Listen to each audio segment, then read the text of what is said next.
welcome to a brand new episode of the Daily Debate. My name is Ahmed Nader, and tonight we're going to focus on Egypt's role in the region, and more specifically after the conflict and the war that was raging between the United States, Israel and Iran in the Middle East, as Egypt has its economic resilience and the active diplomacy to be having this regional stability to be thanking for the Middle East, and to be shedding more light on the efforts of His Excellency President Abdel Fattah al-Sisi and Foreign Minister Dr. Badr Abdulati to be shaping the active diplomacy of Egypt nowadays. I am honored to be having with me in the studio for tonight Ambassador Medhat Meligy, the former Assistant Foreign Minister and a member of the Egyptian Council for Foreign Affairs. Thank you very much for being with us tonight. Thank you for having me, and happy Eid. Happy Eid to you too. We will be starting straight away with the main top stories for today, and they come through the activities of Foreign Minister Dr. Badr Abdulati as the Minister of Foreign Affairs, International Cooperation and the Egyptian expatriates. Badr Abdulati took part in the session on boosting the economic cooperation held in the South Korean capital Seoul as part of the African-Korean ministerial meeting. The Foreign Minister reviewed the Egyptian vision to strengthen the partnership between the Republic of Korea and the African states as a way for promoting sustainable development and enhancing the mutual prosperity. Mr. Ambassador, how do you see the efforts of Egypt boosting cooperation not just between Egypt and Africa, but within the African-Korean scope nowadays? Well, I believe that Egypt has always taken the role of being the voice of Africa, whether we're talking about developments, about aid, and especially about the debt problem that we all know about. So I believe Egypt's presence is crucial for the success of such a meeting, especially that we have a long history of relation with South Africa. We even have lots of and many projects that we see ourselves, whether we're talking about car, mobile phones, and other projects that Korea is having in Egypt. Moreover, I believe that we have also the agency of KOICA that is doing plenty of programs and building capacity when it comes to the Egyptian public, and many Egyptians who have learned some very specialized skills have learned this from the cooperation between Egypt and Korea. So on one hand we have the bilateral relation between Egypt and Korea, and on the other hand we have also the possibility of working together with Korea in favor and in the benefit of the African people. Yes, Ambassador Medhat Meligy, please allow me to be going for a quick break. Stay tuned.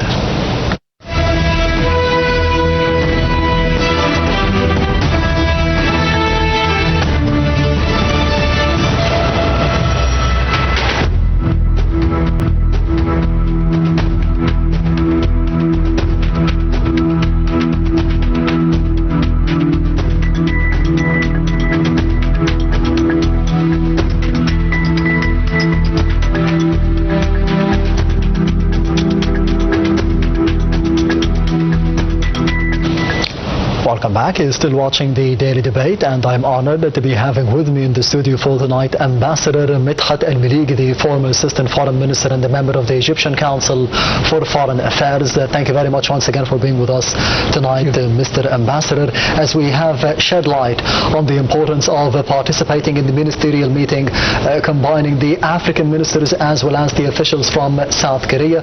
We will be moving forward to the another top story, and including the activities of Foreign Minister Dr. Badr Abdulati and the meeting or the consultations taking place between the Egyptian Foreign Minister and his Algerian counterpart. As the Minister of Foreign Affairs, Badr Abdulati held a meeting in Seoul with the Algerian Foreign Minister and the nationals abroad, Ahmed Attaf, where the two ministers reviewed the strategic methods for strengthening the joint African work. The meeting tackled the importance of enhancing negotiations within the African Union and across regional gatherings. The meeting also reviewed the methods of enjoining efforts to support the establishment of peace and security, together with achieving sustainable development in Africa. Mr. Ambassador, how would you comment on such a meeting, and more specifically the bilateral ties between Egypt and Algeria? Well, let's put it this way. I mean, in the African context, North Africa, there is always two major countries who are playing important roles within the African Union. And mainly we are talking about Egypt and Algeria. And that's why coordinating such a meeting within the sphere of the African meetings with Korea, I think it's a very important thing, whether we are talking about bilateral relations between Egypt and Algeria on one hand, or whether we're talking about how Egypt and Algeria could cooperate for the benefit of Africa as a whole, especially that many African countries are waiting a lot from North Africa, being more advanced in several areas of importance to the continent.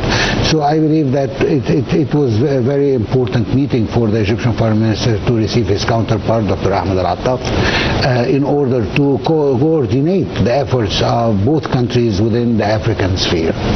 Yes, and still within the African sphere, Minister of Foreign Affairs Badr Abdulati affirmed the importance of strengthening the cooperation and achieving mutual interests of the Nile Basin countries in accordance with the international law. During the meeting with the South Sudanese counterpart, Abdulati stressed the Egyptian support of the Nile Basin Initiative and its ongoing consultation for gaining inclusiveness. The top diplomat also confirmed the Egyptian keen interest in continuing the coordination with South Sudan for fostering collaboration opportunities, preserving the sustainability of the Nile River, and expanding joint cooperation and development for all the Nile Basin countries. Preserving the sustainability of the Nile River waters was the main theme of the meeting that took place between the Egyptian Foreign Minister and the counterpart from South Sudan. How do you see the importance of tackling such a theme? I think there is two sides of the story. The first one is what is addressed to the general public, which is how Egypt is giving a lot of importance to the coordination within the countries who are overlooking the River Nile, yes, on one side. And the second important issue is that a message that Egypt is sending, that we are not against development of Nile Basin countries, and even to use the full usage possible of the River Nile to the benefit of all countries who are on the Nile. And in this is a message specifically aimed to Ethiopia, who have always been claiming that Egypt is against any projects for development in those countries, because this would mean that or threaten the ratio of Egyptian quantity of water and so forth. So this is a message that no, we are not against it. As a matter of fact, we are building one of the biggest projects on the River Nile, also in Tanzania, the Julius Nyerere Dam and so on. So, and this is another proof that Egypt is not against. What we are against actually is to break the international law, not to abide by the rules that are actually abiding the countries which the river passes through. And third thing, the unilateral measures that any country would take, regardless of the impact of these acts on and countries like Egypt and Sudan and so on. So I think that this is a message that is addressed to many players of the region, mainly the African countries, and specifically Ethiopia, that what you are saying is not true. We are for the development and the full usage of the capacity of the Nile for all the countries involved, without affecting any other country in the process. Yes, and meanwhile, Foreign Minister Dr. Badr Abdulati held phone talks with the Pakistani counterpart Mohammed Ishaq Dar on the latest regional developments. Abdulati asserted the importance of the continuation of the peace negotiations between the US and Iran, and the significance of the diplomatic and the political path to reach a settlement for the current crisis. The top diplomats probed the means of enhancing consultations and coordination between the two countries during the upcoming period. The talks also tackled the repercussions of the ongoing escalation of the countries and the peoples of the region, and the means of preserving peace and security in the Middle East. Mr. Ambassador, how do you see the course of negotiations going on and back and forth between the U.S. and Iran nowadays? Well, I think nobody can see anything. I mean, we've heard everything and every contradictory remark or declaration especially from the United States, specifically from President Trump. So we don't know where we are exactly. Are we approaching peace? Are we about to start a new wave of attacks as we have seen yesterday? Actually, the situation is not clear yet. But in my vision, I think that the United States is trying to keep Iran on what they call a short leash. Is that we are here, we are observing, we won't let you get away with it, but we are not going to go to an open war. That's why the United States is leading many attacks that are very surgical precision, as they call it, so that they aim at a certain target to destroy it and not to reach the full capacity of the war like the first time. And at the same time, this should put pressure on Iran so that it would accept the terms and the conditions imposed by the United States. And here we have to say something. Unfortunately, the United States is not negotiating in a way of any negotiations might go, which is give and take. You give some, you take some. The United States is dictating, and whether you accept it or we are going to open hell on you, as President Trump has said it like 200 times so far about what he can do to Iran, to the point that he said that we are going to annihilate totally the country at one point, and then he retreated this and took other steps and so on. So far, we can still consider that there is a ceasefire.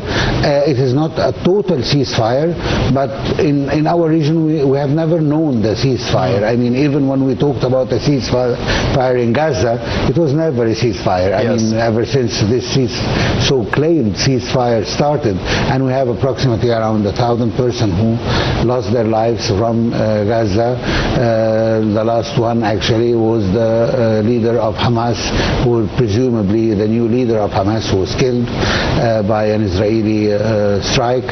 And this is a real problem, because they claim that there is a ceasefire, but as a matter of fact, this gives them the time to prepare for more sophisticated strikes on specific targets, and sometimes even on bigger targets. I mean, in Gaza, for instance, Mr. Netanyahu giving orders to seize around 70% of the Gaza Strip, which means that, and we know the history of Israel. Israel doesn't take anything and then retreat from it, and which means that they're going to occupy 3/4 of Gaza and leaving 1/4 to the already squeezed population in all of Gaza to be squeezed in 1/4 of the area.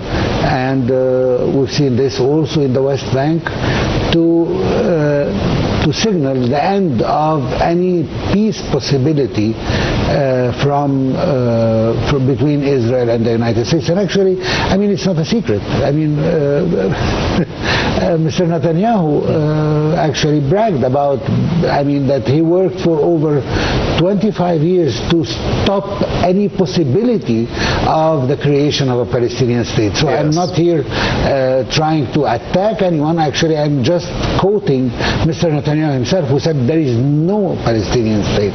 And this would lead us to, why are we always talking about the two-state solution, since Israel is keeping this policy of no Palestinian state, no Palestinian self-determination, and no Palestinian land. So what are we going to talk about? I mean, at least we have to have a certain minimum between both parties to start any peace negotiations. So if one party is claiming the 4th of June 1967 borders, and the other one doesn't even recognize the population who lives there, then we are on two different grounds, and this makes any talks, any future talks, impossible between the two parties. And seriously, if there is no real pressure from the United States, we will never have a Palestinian state, even if we are very keen about having it, even with the very sincere efforts of Egypt, of President Abdel Fattah al-Sisi himself. But the idea is to have a political will, which is totally absent in Israel. Not just a political will to create a Palestinian state, but a political will to abide by the international law. And let me end this with one thing. Don't we have a consultatory resolution from the International Court of Justice stating that the occupation of the Palestinian territory is illegal and unlawful and it needs to stop by September 2025, and actually until now nobody is even talking about this opinion from the International Court of Justice. So actually even the international organizations are incapable of forcing Israel to abide by international law, because it has the American support with President Trump, who has been the best friend of Israel since the creation of the state in 1948. Yes, the Palestinian cause is always being mentioned and highlighted at every possible opportunity by President Sisi, as you mentioned, Mr. Ambassador, and Foreign Minister Badr Abdulati as well. But the situation in Lebanon nowadays, more specifically, and the incursion and the expansionary incursion by Israel into the south of Lebanon, how do you think this will be complicating even further the negotiations between the U.S. and Iran? I like to take things at the root, and I just want to remind our viewers with one thing, that after talking about the truce and about the ceasefire, and this ceasefire should be on all fronts, as was mentioned at the first stage of the declaration.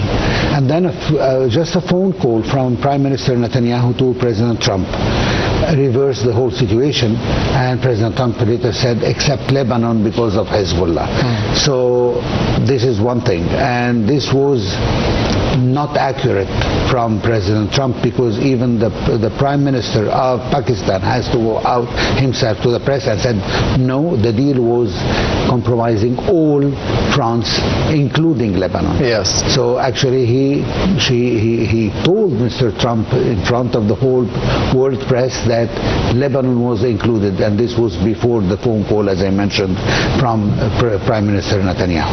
Having said that, the position in Lebanon is extremely complicated. First of all, we have a government that is not in full control of all the resources and all the assets of the country.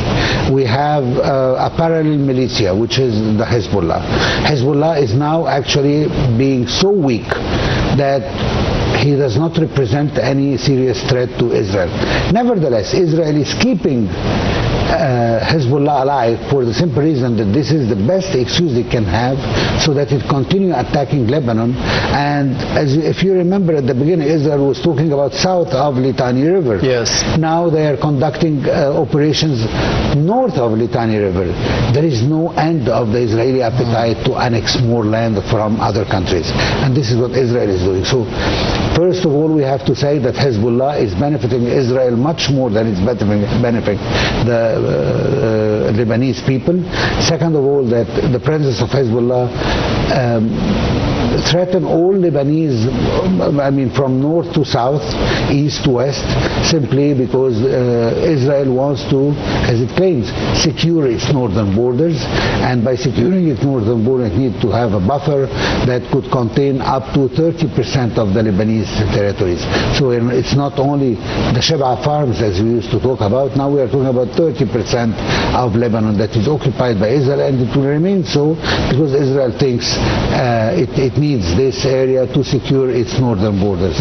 One more thing, Israel have claimed, and unfortunately the United States have accepted this, that it keeps for itself, it reserves to itself the right to attack Lebanon if, and mark my words, yes, if there is any intention of attacking Israel from Lebanon. So this is unprecedented in the international law or about any agreement, that if I feel that there is an intention from your side, I can attack. So this is actually very humiliating to Lebanon, to the international law, to the world community, and to any peace-loving country in the world. Because this is, in short, we are putting all the weapons in Israel's hand and leaving the Lebanese with one thing. You have to disarm Hezbollah, which we all know it's not an easy task to do with the limited capacity of the Lebanese army that cannot actually disarm the Lebanese Hezbollah. And we are going to end with a catastrophe if this continues. Once again, We have to let the Lebanese solve their problem without any interference from Israel or the United States or any other party. Lebanon can solve its problem by itself, but just give it the space. The continuing bombardment of even to Beirut itself doesn't give the Lebanese the chance to be able to solve their problems, and it creates more and more turmoil and imbalance and unrest in the area. So I think the situation is quite catastrophic, and I hope that the United States once again can pressure Israel to stop and to restrain from all these attacks on the Lebanese population. Let's not forget that we have around over 1 million Lebanese who had to flee their villages and cities to go up north because of the Israeli attacks. So we have economic crisis, we have displacement of 1 million persons, we have a weak army, we have a Hezbollah who is actually I have to take facts as they are. Yes. Hezbollah now, because of his presence, more land is being captured by Israel. This is a fact. I'm not negotiating here if Hezbollah has the right or doesn't have the right. It's a para-militia, para-army, whatever. But it is an alibi. But actually, the presence of Hezbollah benefited Israel to gain more land. Yeah. This is a fact, whether we like it or not, and this is not a good fact that we are looking at. Yes.